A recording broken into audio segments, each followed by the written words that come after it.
to be very important because today's topic is about teaching philosophies and educational approaches, or you can say teaching approaches and education philosophies.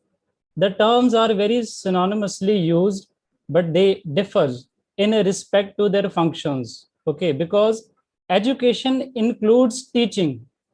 Teaching does not include education. So before starting of my today's lecture, I just need quick confirmation from you all if my voice is audible to you. Can you please give me some quick confirmations?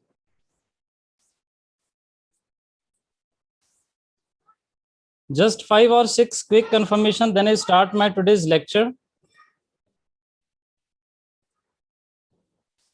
All right, so now I'm going to share this screen, and this is really going to be very conceptual and very important from exams point of view.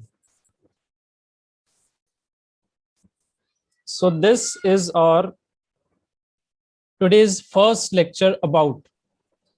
This can be considered to be part one of today's lecture, because in this lecture we shall talk about some teaching philosophies. Okay, different schools of philosophies. Before I start my lecture, I would like to request you all again and kindly off your microphones and your video cameras as well. Okay, so that I can teach very smoothly, because this is very conceptual. Okay, you have to understand each and every line being taught by me. You have to understand this completely. Okay, so this is going to be part first of different schools of philosophies regarding teaching. In this video, we shall talk about teaching, and in the next video lecture, we shall talk about educational ethical schools. Okay, so we shall talk about education philosophies or different schools of thought.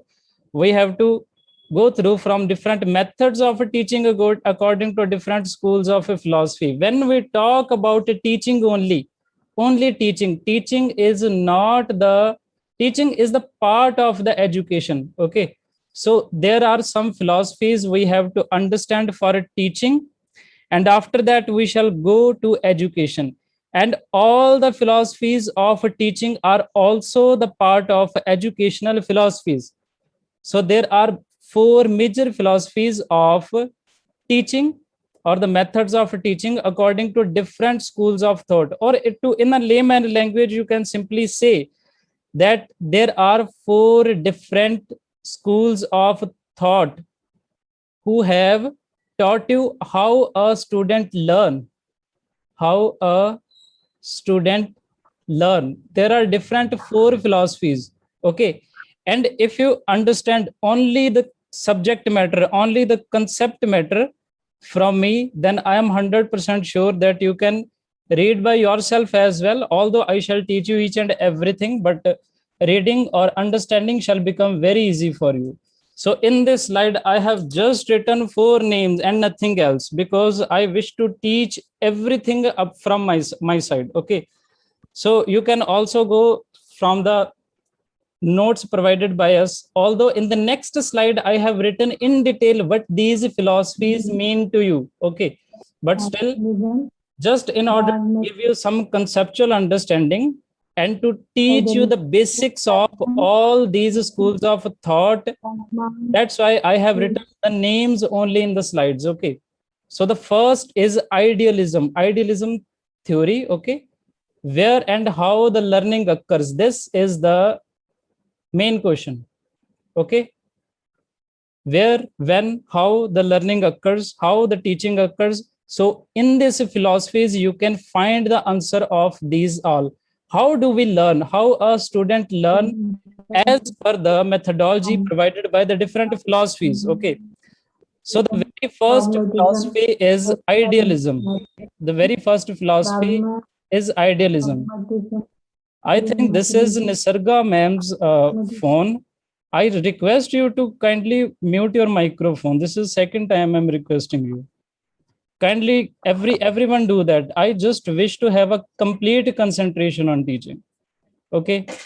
So the first one is idealism. Okay. Idealism tells how do you learn and how a teacher teaches. How do you learn? You learn only through your values. You learn only through your ethics. You learn only through your religion. You learn only through the rules and regulations made by the society and your teacher. And you learn through the Vedas. So if you follow these things, then this is considered to be the crux of idealism. This is idealism. This is how a student learn as per the philosophy of idealism. In a very single line, I have written some words to make you aware of the philosophy of idealism.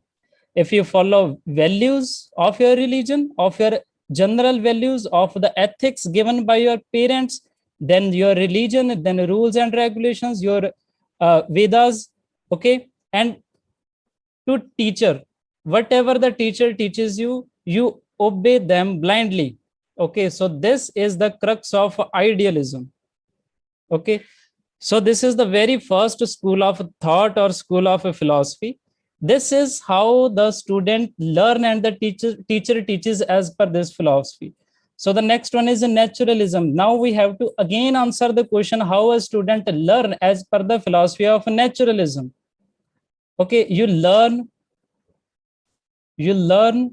from your your surroundings only. You learn from your surrounding. You learn from the things or the natural setup happening around you. Okay, so this is the crux of the second philosophy. You learn from your surrounding environment only. You learn from trees. You learn from people you meet. You learn from your relatives. You learn from everything occurring naturally to you. Okay, so this is the thought and the philosophy of naturalism. It does not blindly believe on the values, ethic, religion, rules, and whatever has been given in idealism, but it specifically says that whatever your surroundings and natural setups are, you learn from these. Okay, so the third one, what does this theory says, or this philosophy of school of philosophy says? This is pragmatism. This says you learn by doing.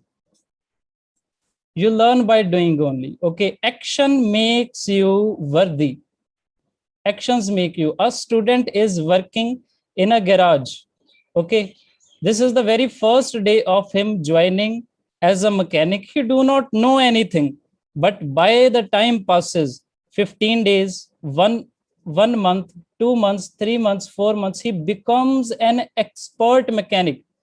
So this theory or this school of philosophy says that you learn by doing.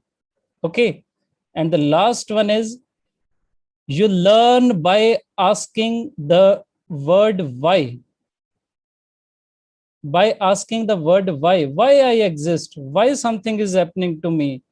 And you ask this why out of your curiosity to know about the different things around you. Okay, so this is existentialism. So this says you learn the different things by asking why questions to your mother, because this specific theory or this specific thought or philosophy has taken only children into consideration. Okay, this theory is from a child's point of view.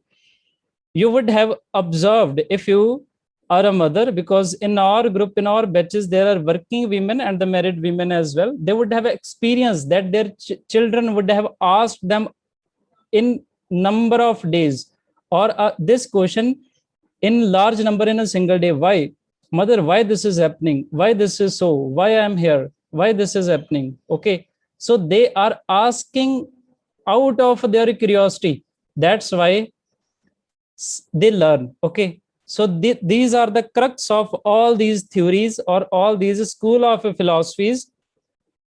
And this completely tells you how a student learn and how a teacher teaches. So this is all about this. And if you have gone through, if you have understood me, if you have listened for 5 minutes only to me carefully, then I am sure next all the presentation is going to be very easy for you. All the notes are going to be very easy for you, because rest are only the names and only some keywords and all these things. Okay. So first of idealism, that deals with ideal only, for what is happening for God's sake is all right. Then naturalism, your nature, your surroundings teaches you everything. Then pragmatism, you learn anything only if you practice it, only if you do it regularly. Then existentialism, when you learn, when you ask the question out of your curiosity to your mother. Okay, so this is existentialism. So these were all the four theories. So now we move further. This is the first theory, method of idealism. I would go now, I would not go in very details now, because the subject matter have already been taught to you. They speak of a general nature of a teaching method only. Okay, they don't speak any specific method, and this has been being used from the time of Upanishadic period. Okay, and they use informal dialect method only. The teacher teaches, and whatever he teaches is ideal for students. He has to obey his instructions carefully. Okay, the teacher's job is to pour the idealistic value in the students only. Okay, so they have to fill the mind and heart of the students with the idealistic values, ethics, religion, all these things. This was the idealism theory only. There have been some of the propounders of this specific school of thought, and they have given some kind of a teaching method. So we have written their names and the teaching methods given by them. So first is Socrates.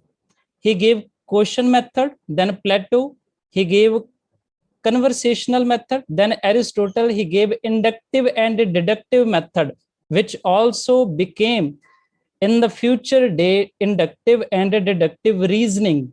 Okay, he was propounder of that. Okay, we have to study Aristotle at the time of reasoning as well, because there are the chapters of syllogism and Venn diagram. These were propounded by Aristotle.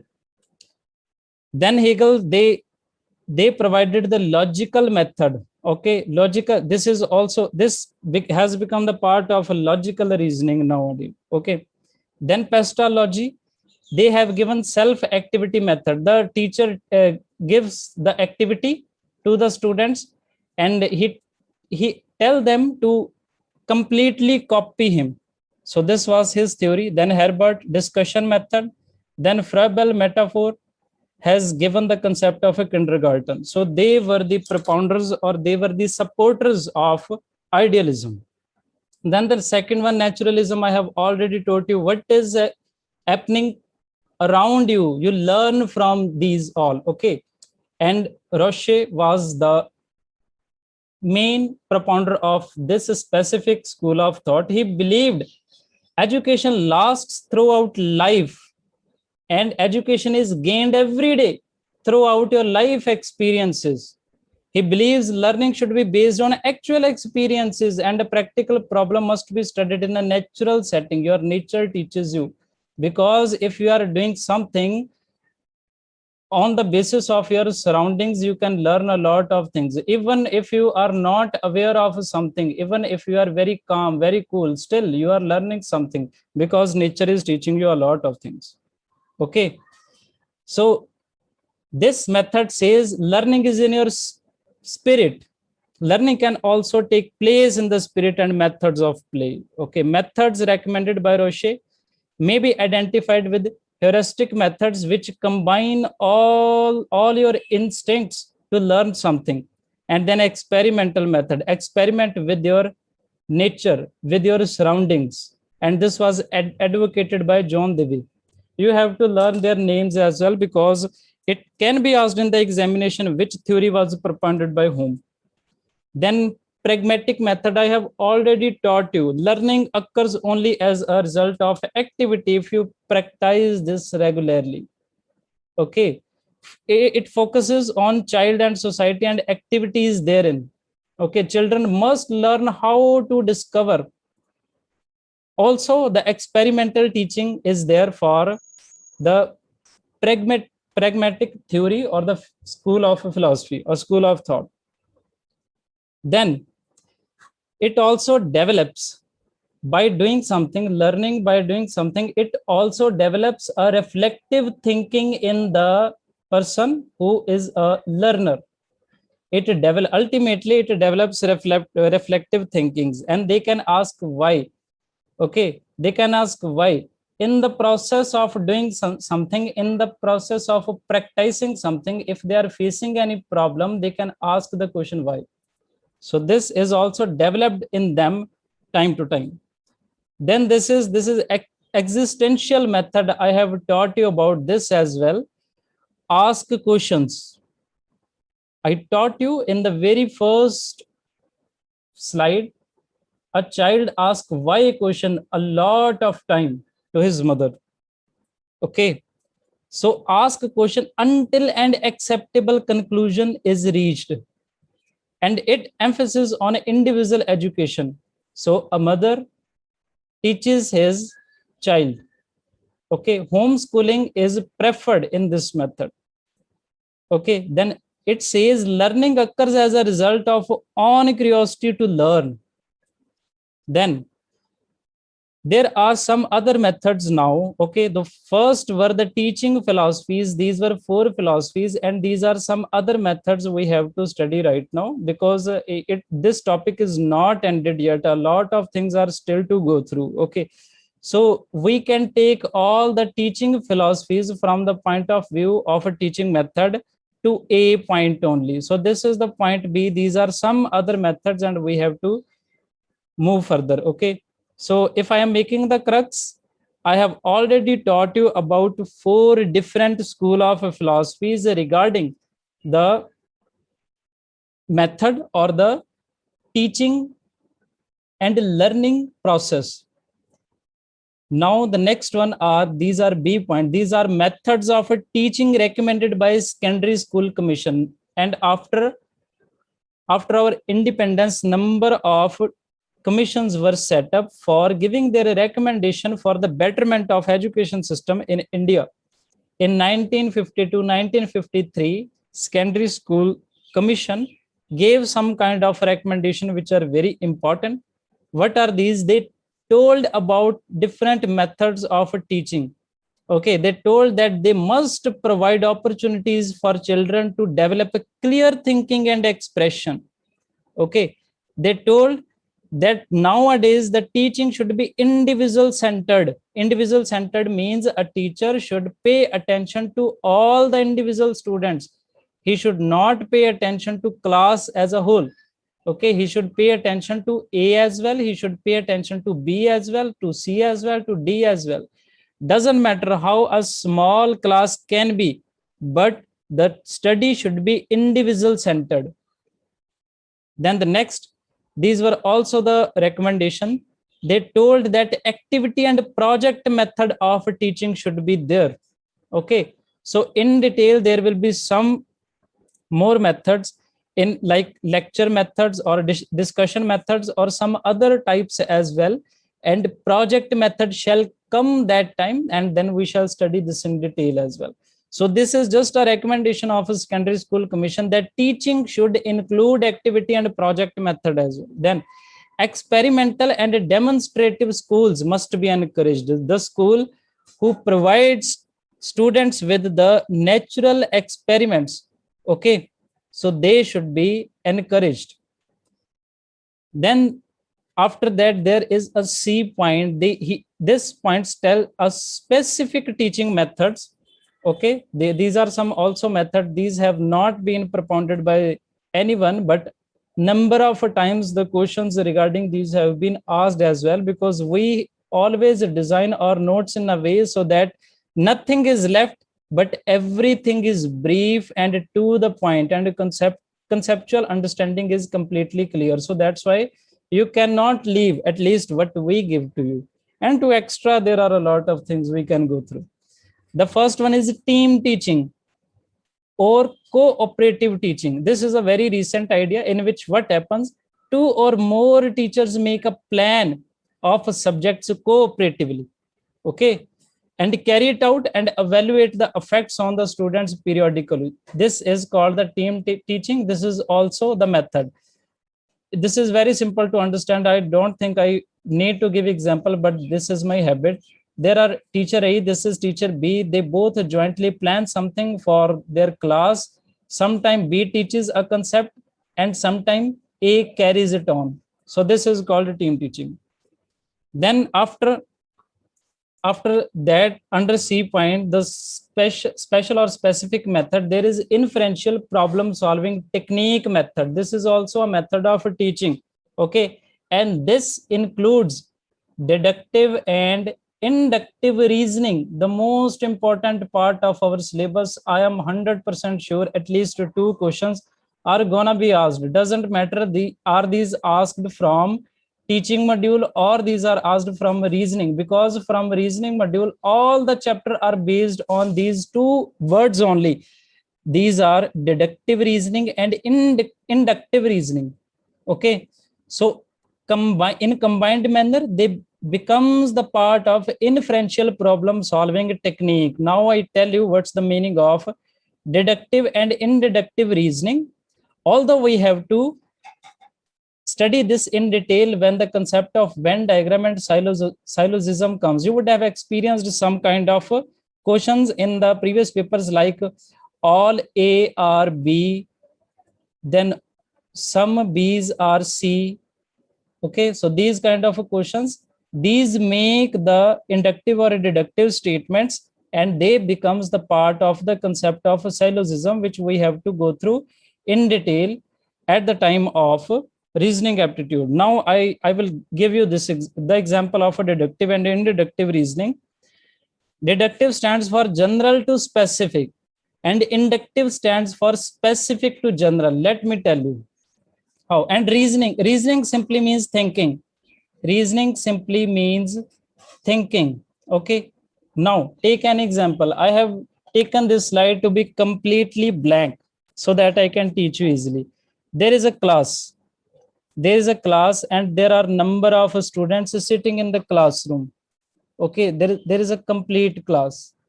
Okay, and here is you are a new teacher. You are a new teacher appointed in the school. You are a new teacher then. Okay, and for you some lectures have passed or some days have passed, like 3 days or 4 days. You have taken different classes, class A, then class B or class C or anything else. Okay, then suddenly one day you meet one student. Okay, one student named A. You meet one student. Okay, and it seems that his behavior is too good and he treats you in a very good manner. Okay, and he treats you in a very good manner. And suddenly one more student comes, or in the next day he comes, in the next day one more student comes. Okay, you have met only 2 or 3 students, but you make the perception for whole of the class that this class is very good. This class is very good. Just on the basis of 2 or 3 students you have met, you are making the perception about whole of the class. This is called specific to general, or this is called inductive reasoning. You would have understood this completely, I'm certainly sure, if you have listened me very carefully. Okay, then let me tell you what is general to specific. Again, this is a classroom. Okay, no one has met you yet. Okay, so this is a classroom. No one has met you personally yet, but you have taken 2 or 3 lectures of this specific class. Okay, you have taken 2 or 3 lectures.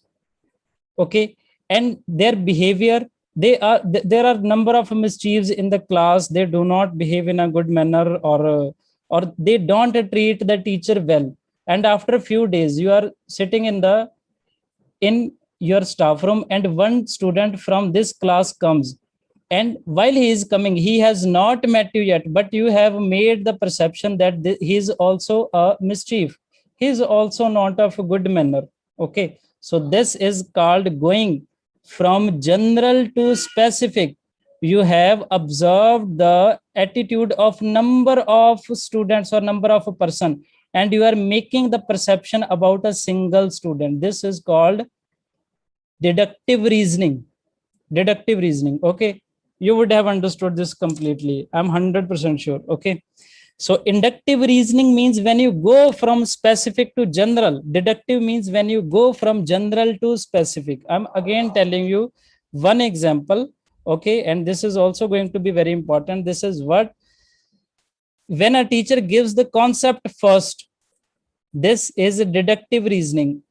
In the coming days, I have to teach you regarding the concept of profit and loss account. Profit and loss account. I have to teach you. And my way of teaching is, first, in the first day, I clear all your concepts. Okay. I provide you all the details necessary for solving the questions of a profit and loss account. Okay. Then you have all this knowledge. You have all this knowledge, and you are applying this knowledge to specific situations.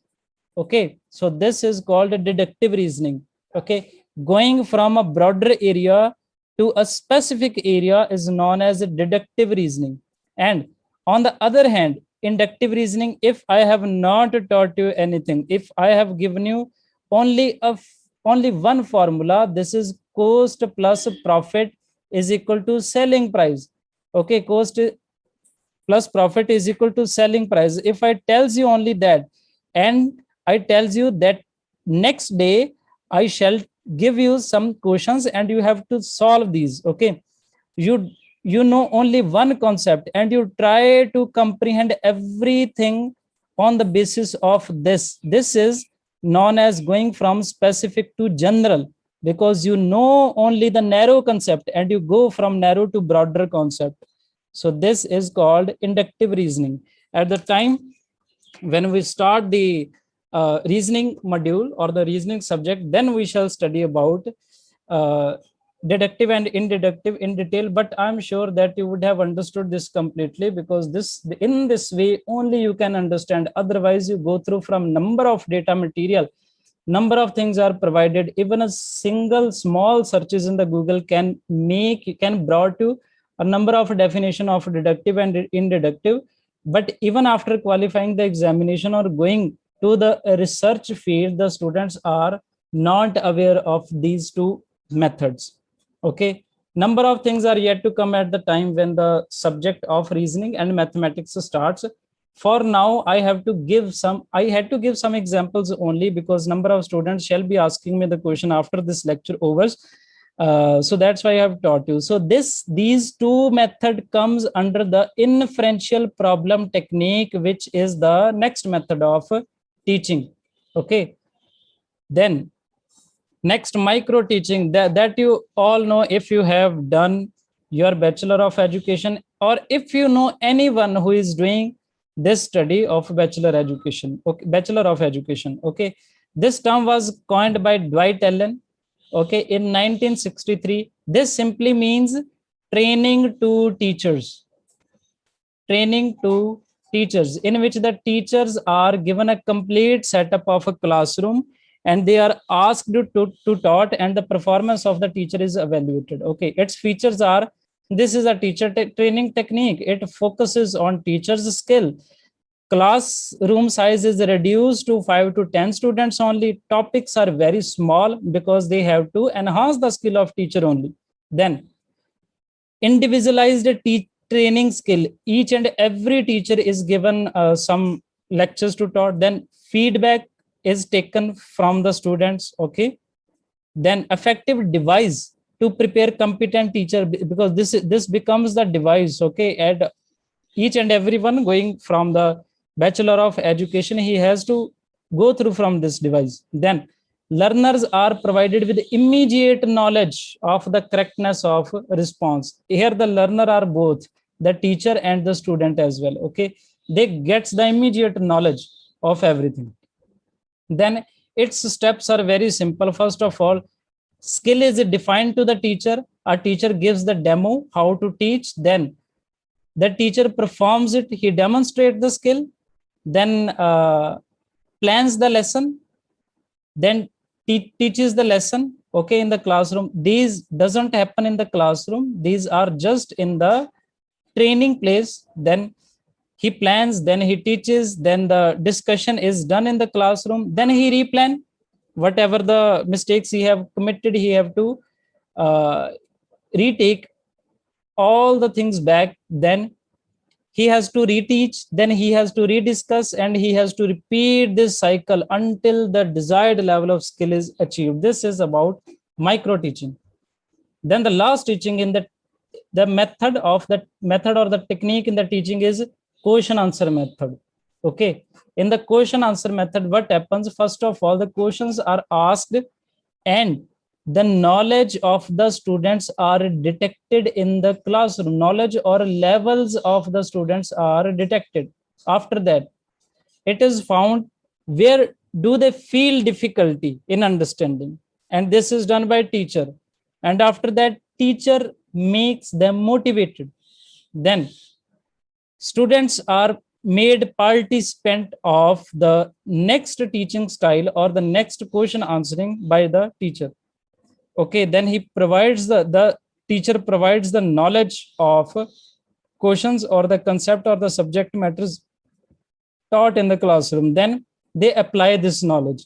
So this is the question and answer technique. So before leaving, I have to recall each and everything we studied in this specific lecture. First of all, I taught you the 4 schools of philosophies.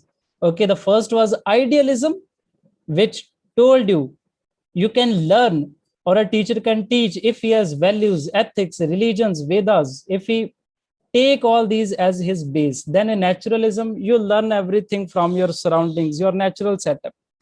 Then pragmatism, you learn by doing something. Actions speaks everything. Then existentialism, a, a child learn by asking why questions out of his curiosity.